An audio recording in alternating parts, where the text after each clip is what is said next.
Bila sudah naik ini tadi, sampai di langit yang ketujuh, apa yang berlaku? Malaikat Jibril tidak boleh turut serta, tidak boleh ikut sampai di atas. Kalau malaikat Jibril nanti naik, habis, hancur malaikat Jibril ni. Sebab dia punya aura, bila kita naik sudah di atas itu, kata para alim ulama kita, kalau naik sudah lebih lagi, manusia pun boleh hancur, tidak tahu jadi apa sudah bila sudah naik. Lalu Nabi Muhammad SAW pun naik berjumpa dengan Allah Subhanahu Wa Taala. Di saat itulah apa yang diturunkan oleh Allah kepada Nabi Muhammad. Yang paling utamanya pada waktu itu, Allah Subhanahu Wa Taala bagi perintah, tuntutan menunaikan solat 50 waktu. Allahu Akbar. Hari ini tuan-tuan, berapa waktu kita? Hanya 5 waktu. Pada mulanya dalam peristiwa Isra dan Mi'raj, Allah Subhanahu Wa Taala perintahkan kita menunaikan solat 50 waktu. Mana lagi kita sempat melihat STL, mana lagi sempat melihat apa di malam tuh, pagi itu, Chelsea Liverpool. Mana lagi sempat memukat, mana lagi sempat berjual di tamu, tidak lagi sempat ke pejabat bekerja, menguasai kereta, mengawinkan anak. Sebab Allah Subhanahu Wa Taala perintahkan kita menunaikan solat 50 waktu pada ketika itu. Dan apa yang berlaku, Nabi Muhammad SAW bawa perintah ini. Bila bawa perintah ini, turun ke langit, berjumpa dengan Nabi Musa alaihissalam. Berjumpa Nabi Musa, kata Nabi Musa, wahai Muhammad,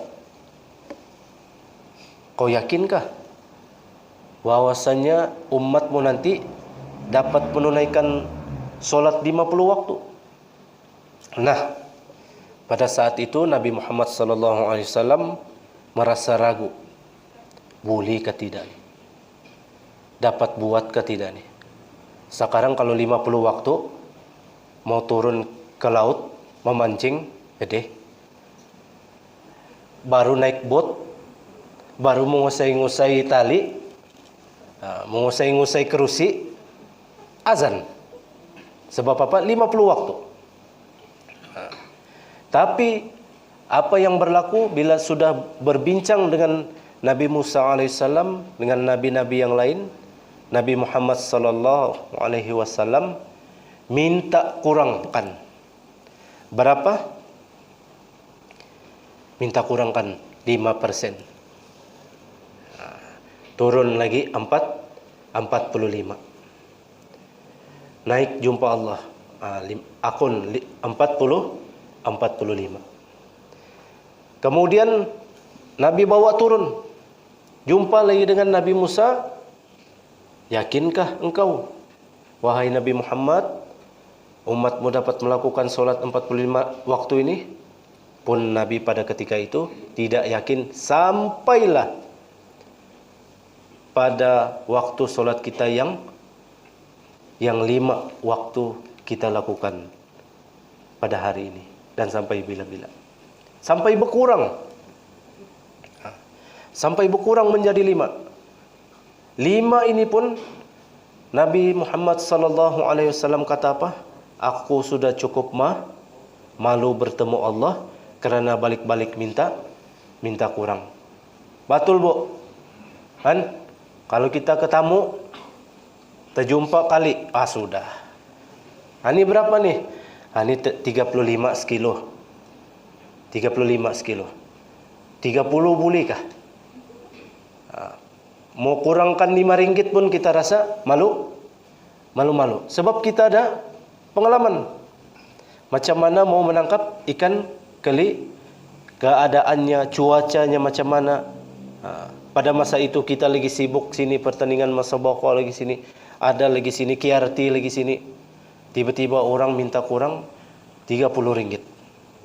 Apakah kita berasa tebal muka kita, Bu? Rasa malu betul? Satu kali minta kurang. Kalau sampai 6-7 kali minta kurang, indah lama karena katuk kita. Dengan ikan kali kena katuk. Ini melampau nih. Ini indah boleh sudah nih. Ini bukan cobaan nih. Ini betul-betul. Jadi Nabi Muhammad SAW pada ketika itu sudah rasa cukup malu dengan Allah Subhanahu wa Ta'ala. Lalu Nabi pun turun, kemudian sudah jumpa dengan Nabi Daud, Nabi Musa, Nabi Harun, dengan Nabi Yusuf. Sanalah Nabi Muhammad SAW diperlihatkan juga dengan pergerakan-pergerakan kita ketika kita solat. Nabi nampak sana ramai orang yang sedang buat ruku saja sepanjang masa. Turun lagi, Nabi nampak orang tengah sujud. Selama itu sujud saja.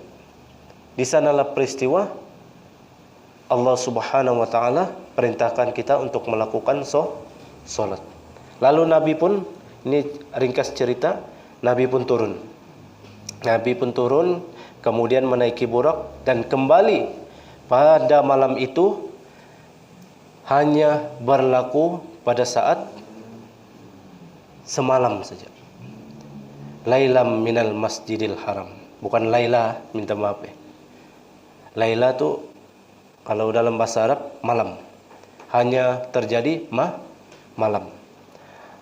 Kalau kita tengok dari Bopot ke Tawau 1000 km. Tambah ke Kunak baru sampai ke, baru jaraknya 1200 lebih-lebih lah. Kita dari sini ke macam mana?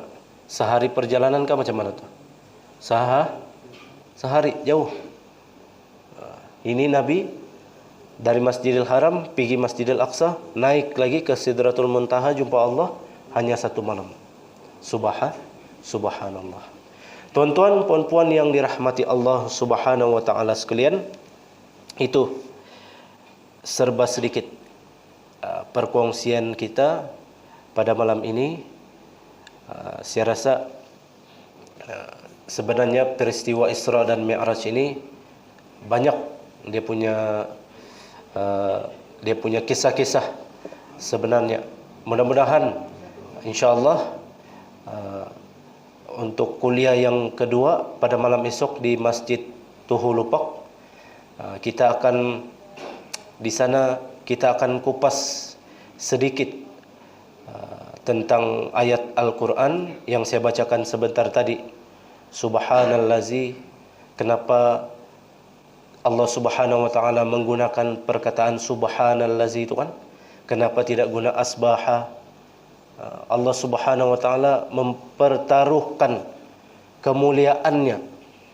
Sebab dengan perkataan subhana, kalau dalam tata bahasa Arab, dia hanya khas untuk yang maha agung. Kenapa Allah Subhanahu wa Ta'ala mempertaruhkan kemuliaannya? Hanya saja karena mahu menggembirakan hati kekasihnya Nabi Muhammad sallallahu alaihi wasallam. Dan insyaallah malam esok saya akan berkongsi berkenaan dengan ini di Masjid Tuhu Lupak insyaallah. Subhanallazi asra bi abdihi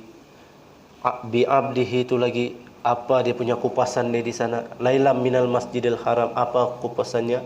Insyaallah pada malam esok di Masjid Tuhulupak.